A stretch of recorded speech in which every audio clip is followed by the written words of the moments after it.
Let's create our own inventory system with Odin and Raylib, so you can just drag items just like you can in Minecraft. It's one of those things that seem very trivial to do, but it's actually quite difficult because you need to figure out how items are organized within the array, how they can be moved, whether they can be stacked, if they have descriptions, names, and all sorts. We'll go over that, and it's quite a tedious thing to do, so I thought I'd show you. As always, the code will be available for GitHub, and they'll each have their own tags, so you can go through all the different releases of the stages as I go through it, so from the simple UI all the way to our final working example that I just showed you.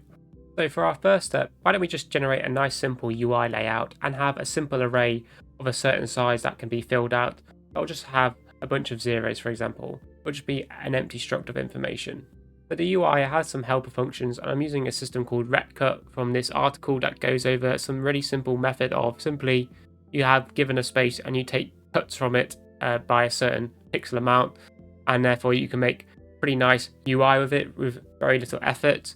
And I have these functions in here, and I've made some custom changes, for example converting this rectangle to a Raylib one that's compatible, and have extra features such as draw text within a rect, so the text is centered within inside it, and there's like this UI initial setup, so what it's split up to. So I have a top bar and left bar, center, right sidebar, bottom bar.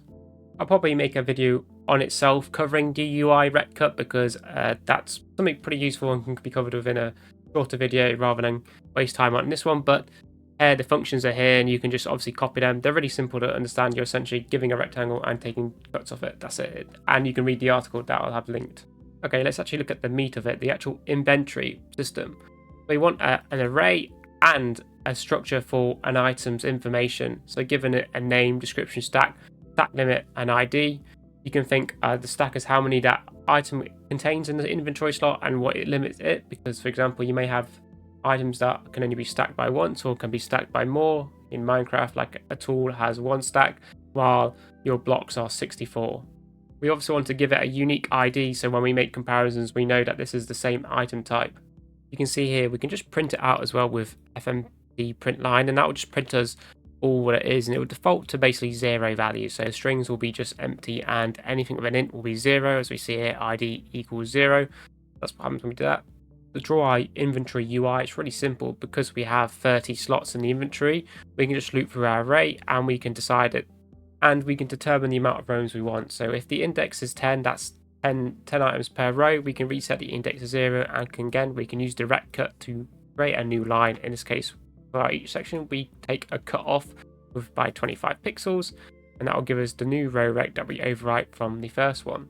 And in this case it's just simply drawing it. In this case the text is just the ID we're passing it through.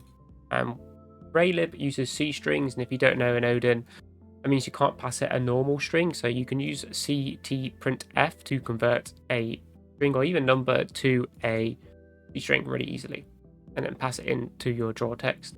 So with this simple setup, and we have our normal Raylib setup, again just drawing the background and then we just draw the inventory UI, we can just run it and we have this. If you see, the IDs are all printed as 0 because it's just default values and they're all squares. Okay, on our version 2.1, how about we add some items? Well, we're going to need like an item registry, like a database of all our items. Well, we can add an enum for an item type just to show us what the purpose of the item is. So we can have a none, which is just an empty slot, a tool, something that's useful, food, so the player can eat, and a block, something like a player could place. It doesn't have to be this, it can be whatever you want. And then with that we want an item database, which is just a map of our item infos. And the reason for this is that we can then register item, and we can give it a unique ID and then its type, and we can give it a description. So we have a pickaxe, sword, strawberry, raspberry, stone block, and wood planks, and we just have some nice info, and we can see how much we have. So we see that the food and the blocks have a maximum stack of 64, while tools only have 1. Now there is a better way of using an ID. For example, you would probably want tools to be in an ID between like 100 to 200, and that just makes it easier to find things rather than going 1, 2, 3, 4, 5, 6, for example, for each item. Probably want them in certain sections, and that just makes it easier to add new items later on down the line, because you know all tools are within a certain number range. Kind of like error codes when you think about it. When you get a 400 related error, that's an error on your side. The situation is your problem. But if you get an error of 500, it's an issue on the server, not you. So that's a really easy indication to show where the error comes from. And so with something like this, you would want your tools and items and all sorts in their int range. Because of this item database, it means it's really easy to create items for the player inventory and retrieve them. We just need to pass it the ID we want if we know what the number is, rather than, for example, copying this whole struct in every time and retrieve it. Instead, we just make them by at the start of the function. So obviously we initialize this when we run the program only once, and then we can retrieve them. So when we create an item, we can give it, for example, the ID, the item we want, and then how much of that item we do want. And we obviously want to check if this item exists. For example, if it doesn't exist in the database, we can return it as false and just give it an empty item. And in this case, if it does, we can return the template, and we can also just clamp it, so we prevent it from going over the stack. So if we give it one too many items, rather than it returning it when it's not meant to have more than those items, we can just default it to its maximum stack. Or we can also just throw an error if you really want to say too many, or so on and so forth.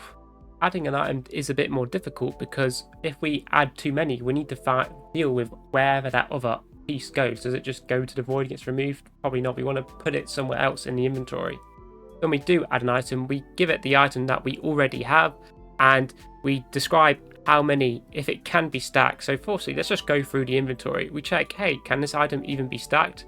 Because can we add it? So we deduct how much we have remaining, and we can add amount, and we deduct the amount of remaining we have. If we have less than 0, ideally should just be 0. We can return true, meaning, hey, we've done with the item, we can close this function. However, if we still have stuff remaining, but that item in the inventory that we found was full, we can then loop through and continue until we find a new slot that is an ID of 0, so a nothing item, that's nothing there. And with that, we can then put it in there and then again add the remaining. So if we have a large amount of items all coming at once in whatever situation, it will add multiple empty slots if they are available. And when it comes to, again, drawing our inventory UI, it pretty much remains the same. Now, our layout, it doesn't really need to change. We can just now pass it the name and stack and provide it those raw text and recs to make them more visible. So if I run this, in fact, you should see that we'll have this. So 0. But I've added a couple of keys to add items. So R will add a strawberry, and as you can see, it adds them on, and when we add 10 on, it will move on. So if I keep adding it, you see it finds it in this slot 10, and it moves over to the next slot. By also adding something like a peg stack, again, can only be stacked once, meaning it should just move on to the next line. We see that it does. You can see it moves on each time. And if I add our strawberry, again, these slots are taken, therefore it'll have to be added to that one. I'm going to press E there. Nice. We can't drag them yet, so we'll do that next.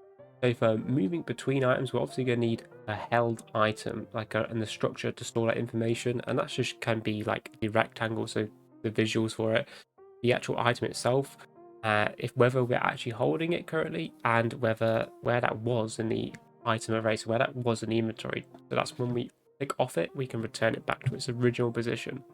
Firstly, we need to know if the cursor where the player is can actually pick up and drag something. So you need to know the position, if it's on top of an item, and then clicks it, and then be able to move that to another position on the inventory and drop it in the correct slot. We can do this by simply, while during the loop through, we can check if the player's cursor is on top of a rectangle and use collision detection, which is actually inbuilt on Raylib. So we can do a point to rectangle collision check, and we can check if item is being picked up and whether it's not a blank item. So within the item pickup function, for example, we have in the item that we have in the inventory, its index where it is on the array, and the rectangle that is used to display it, so that it needs collision. And we just check if the mouse is being pressed, so it is mouse button pressed. So in this case, we have it left. We convert that to our just Raylib one, whatever, and then we check if they're both pressed and is colliding with mouse. Then we can just add it to the held item. And just outside our main loop of checking all the items, we just check it here. We are now holding, so that's true. So that means we can get the mouse position and check if it's released and whatnot. We can render, in this case, just a blue square. So if the person is holding it, then we can do a check item on release check. So we're just doing the section and checking if they're colliding, and then we just can get the remaining if they are true. And if the remaining is greater than 0, then we can return that to its original position, so that if, for example, we hit the max stack, we can give the remaining back to its original slot. If not, then we know that it's empty, we just return it empty. It can be a blank value. The function for this is also tiny. Is it colliding with a mouse is what we're just checking. and if the mouse button is released, and if we're even holding in the first place. So we're just returning a Boolean value. This is what I have to show you the demonstration. As you see, we're no longer rendering the numbers and all that, so we don't show zeros. And if I press R, it will add strawberries. And you can see I can move them around, and I can add the two together, and it will return to each one zero. However, there is bugs with this. So for example, if I drag it out, it doesn't really work. And if I drag on itself, it'll delete itself. It's kind of just eating itself alive. So we've actually pretty much near the end really. We have a lot of the main functionality, dragging, dropping, taking away, and even removing as well we can do. Obviously removing just means give it the ID and deduct how much you want and check if it goes over the amount, then we obviously just clamp that value. Now it's time for just a bit of bug fixing and beautify it up. I have this materials icons that I found. This was for some sort of I think mine test game, like a mod that this player used. I just found it on OpenGameArt and it'll be referenced in the description. And I've just taken a few and made some minor changes to the registered database. So rather than Raspberries, we now have apple, stone, wood logs, just to match it now. I've also extended to now have the texture coordinates, so we'll be loading this texture as well, just so we can get them to render on the screen nicely. So they're now in the registered database. If I get back to inventory, you can see here, it will give the coordinates where it is located within the materials.png. I also have just some global variables, so the materials is just a global texture variable up here, and the cell size, so the size of the texture, which is the 16 by 16 each. So I just had some visual colors. You can see it looks like a nice Minecraft inventory. And if I press R and just add some strawberries, we see we actually have a text overlay. So when I'm over it, rather than it show nothing, we also have the number in the corner, and I can just cross them over. If I drag it off, it will return. If I drag it back on, it won't delete itself. And we can just do some minor changes to our last one to make this work. So for our hover, we can just check, are we hovering over an item, and it can be a Boolean value, and then we just give it its name. And then outside that loop, we just have if hover item. We want it outside the loop because the text will appear behind the next UI element because it's going in sequentially. So we want to render it later so it appears on top.